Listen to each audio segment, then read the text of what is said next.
അമ്മ മാതാവിനും തിരുക്കുമാരനും 1000 നന്ദികൾ. എൻ്റെ പേര് അലീന. ഞാൻ തിരുവനന്തപുരത്തു നിന്ന് വരുന്നു. എൻ്റെ ഇളയ കുഞ്ഞിന് വേണ്ടിയിട്ട് സാക്ഷ്യം പറയാനാണ് ഞാൻ വന്നത്. ഞാൻ മോനെ ഇവിടെ വന്ന് ഉടമ്പടി എടുത്തത് 10/10/2024 വന്ന് ഉടമ്പടി എടുത്ത് പിറ്റേ മാസം തന്നെ ഞാൻ മോനെ പ്രഗ്നൻ്റായി കഴിഞ്ഞ് 3 മാസം വരെ കുഴപ്പമൊന്നുമില്ലാതെ പോയിരുന്ന പ്രഗ്നൻസിയിൽ 3-ാം മാസം ND സ്കാനിൽ കുഞ്ഞിന് കുഴപ്പമുണ്ടെന്ന് പറഞ്ഞു. ഡൗൺ സിൻഡ്രോം ഉണ്ടെന്ന് പറഞ്ഞു. ഡബിൾ മാർക്ക് ടെസ്റ്റിൽ ഡൗൺ സിൻഡ്രോം ഉണ്ടെന്ന് പറഞ്ഞു. കുഞ്ഞിനെ അബോർഷൻ ചെയ്യണമെന്ന് പറഞ്ഞു.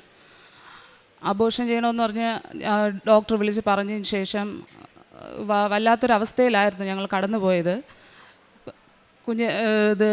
കുഞ്ഞിൻ്റെ അനക്കം ഏകദേശം ഞാൻ അറിഞ്ഞു തുടങ്ങിയതായിരുന്നു. അപ്പോൾ കുഞ്ഞിനെ അബോർഷൻ ചെയ്യണമെന്ന് പറഞ്ഞപ്പം സഹിക്കാൻ പറ്റാത്ത വേദനകൾ ഉണ്ടായി.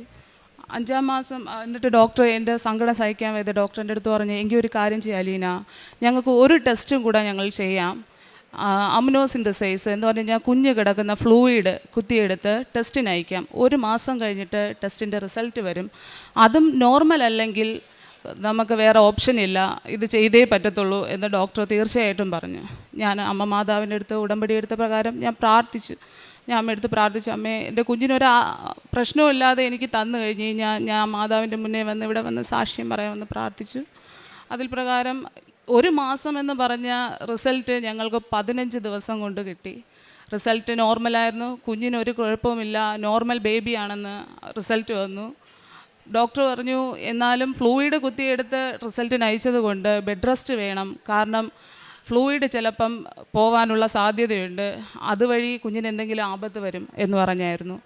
അങ്ങനെ എനിക്ക് 1 മാസം ഫുൾ ബെഡ് റെസ്റ്റ് തന്നായിരുന്നു. ബെഡിൽ നിന്ന് എണീക്കാൻ പാടില്ല, ബാക്കി ജോലികളൊന്നും ചെയ്യാൻ പാടില്ല. അപ്പോഴെല്ലാം എൻ്റെ കൂടെ ഉണ്ടായിരുന്നത് എൻ്റെ ഹസ്ബൻഡിൻ്റെ അമ്മയായിരുന്നു. അമ്മ എല്ലാ കാര്യങ്ങൾക്കും എൻ്റെ കൂടെ നിന്നായിരുന്നു. എല്ലാം ഹസ്ബൻഡ് അടുത്തില്ല, ഹസ്ബൻഡ് പുറത്താണ്.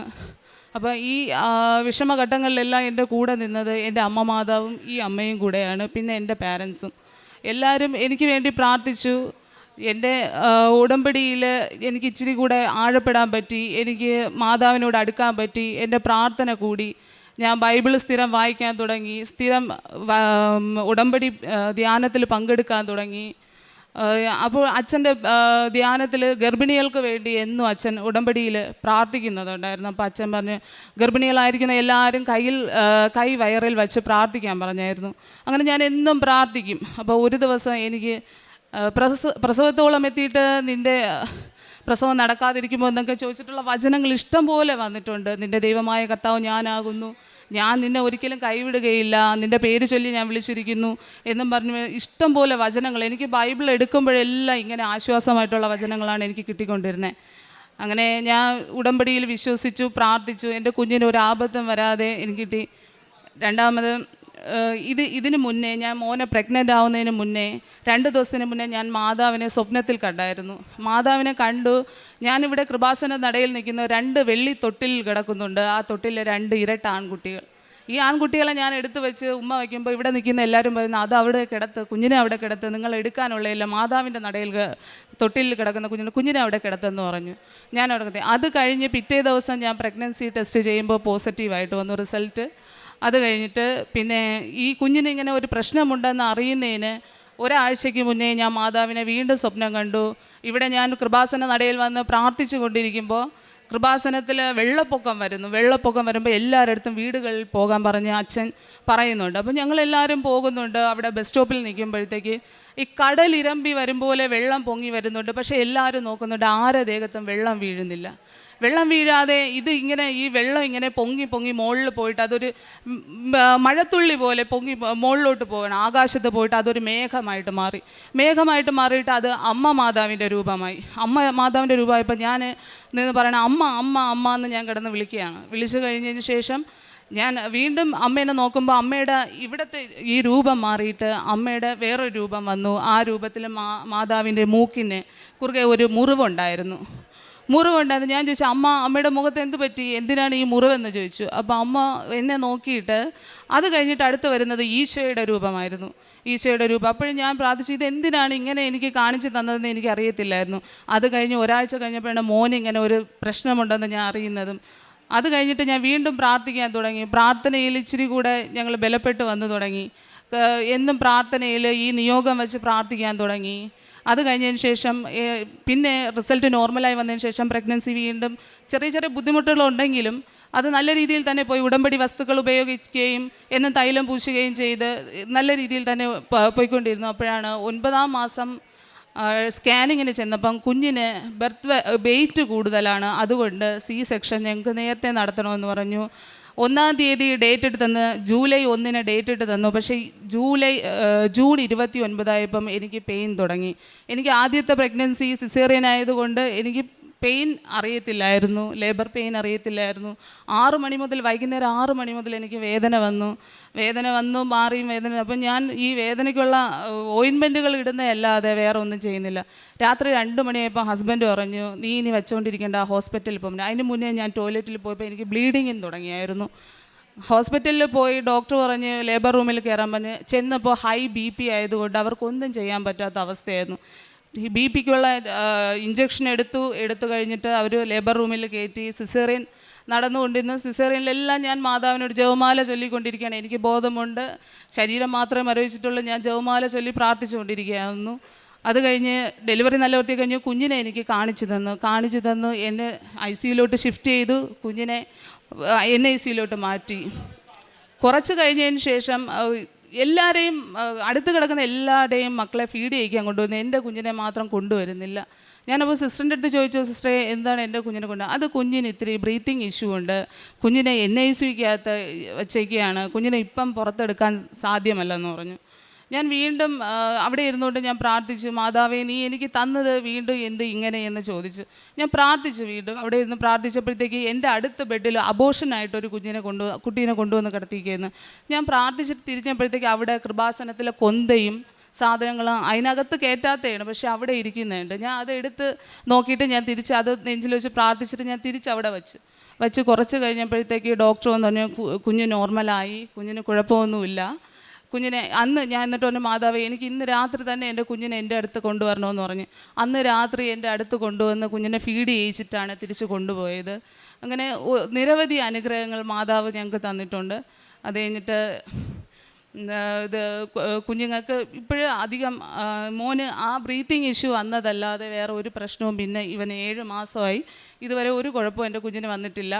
പിന്നെ കാരുണ്യ പ്രവർത്തനം എന്ന് പറയുന്നത് ആദ്യം ഇവിടെ വന്ന് ഉടമ്പടി എടുത്തിട്ട് പോയ സമയങ്ങളിൽ ചെയ്യാൻ പറ്റിയിട്ടുണ്ട്. പത്രം കൊടുക്കുകയും ഫുഡ് കൊണ്ടുവന്ന് കൊടുക്കുകയൊക്കെ ചെയ്യാൻ പറ്റിയിട്ടുണ്ട്. പിന്നെ പ്രഗ്നൻസിൻ്റെ കോംപ്ലിക്കേഷൻസൊക്കെ ആയതുകൊണ്ട് ചെയ്യാൻ പറ്റില്ല. എന്നാലും എൻ്റെ ഹസ്ബൻഡിന് പറ്റുന്ന രീതിയിൽ എല്ലാവരെയും സഹായിക്കാൻ പുള്ളി ശ്രമിച്ചിട്ടുണ്ട്, ഇപ്പോഴും ചെയ്യുന്നുമുണ്ട്.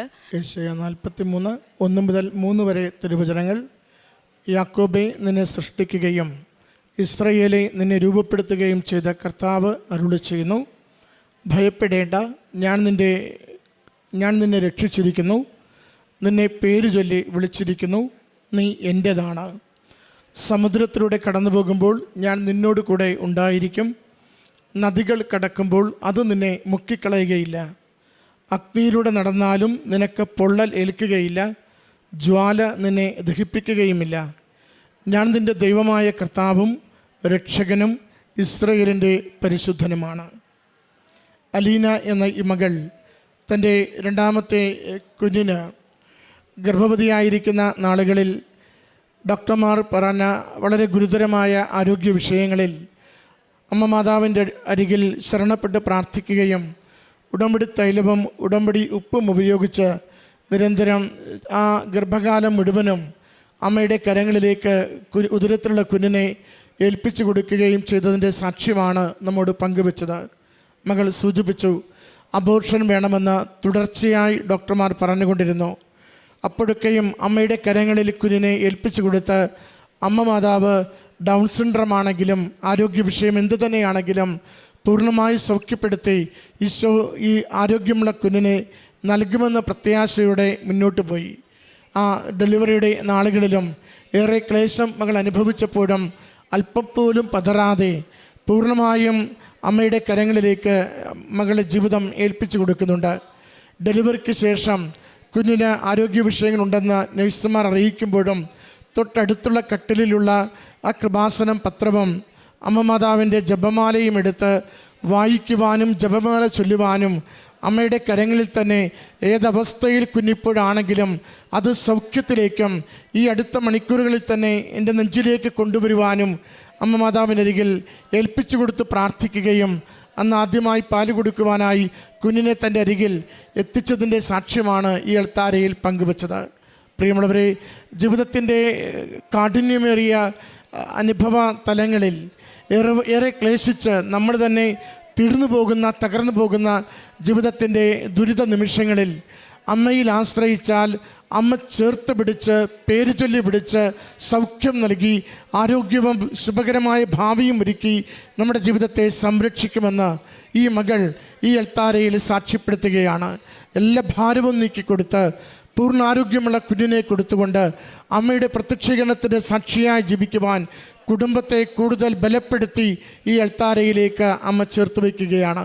നമ്മുടെ ജീവിത വിഷയങ്ങളെ, രോഗക്ലേശങ്ങളെ അമ്മയുടെ കരങ്ങളിലേക്ക് ഏൽപ്പിച്ചു കൊടുത്ത് തിരുക്കുമാരൻ്റെ തിരുരക്തത്താൽ കഴുകി ശുദ്ധീകരിച്ച സൗഖ്യത്തിനു വേണ്ടി നമുക്ക് പ്രാർത്ഥിക്കാം. ഈ കുടുംബത്തിൽ ലഭിച്ച ഈ അനുഗ്രഹങ്ങൾക്ക് അമ്മ മാതാവിനും തിരുക്കുമാരനും നന്ദി പറഞ്ഞുകൊണ്ട് കരങ്ങളടിച്ച് ഈ സാക്ഷ്യം സമർപ്പിക്കാം. അത്യപൂർവ ദൈവാനുഭവങ്ങൾ ഇനി നിങ്ങൾക്കും സ്വന്തം. ഈ യൂട്യൂബ് ചാനൽ ഇതുവരെ സബ്സ്ക്രൈബ് ചെയ്തിട്ടില്ലെങ്കിൽ ഇപ്പോൾ തന്നെ സബ്സ്ക്രൈബ് ചെയ്യുക. ഈ വീഡിയോ ഇപ്പോൾ തന്നെ നിങ്ങളുടെ സുഹൃത്തുക്കൾക്ക് ഷെയർ ചെയ്തുകൊണ്ട് കർത്താവിൻ്റെ പ്രേക്ഷിതരാകുക.